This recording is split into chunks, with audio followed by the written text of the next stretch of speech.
Kolay. Abi dur abi. Bak. Bir dakika abi. Hadi. Hangi araba? Ha şu gidiyor bak direkt kola. Tamam hemen. Soldaki değil mi? He?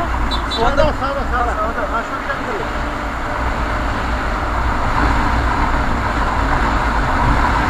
Aman abi yavaş motor düşürüyor.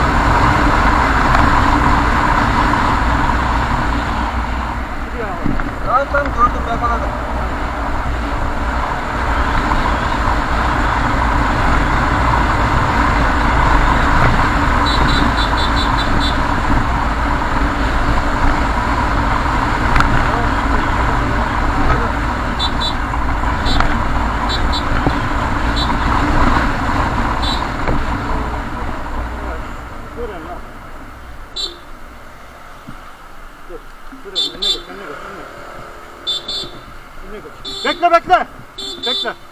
Bekle.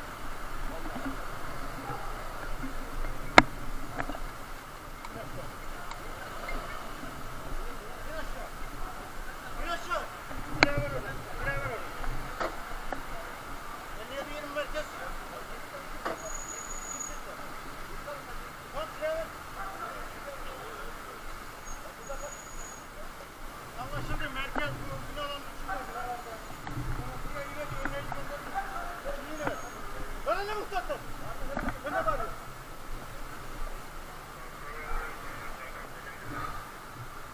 Baraj yolu alt sokak. Baraj yolu alt sokak. Baraj yolu alt sokak. Önleyecek mi gönderin?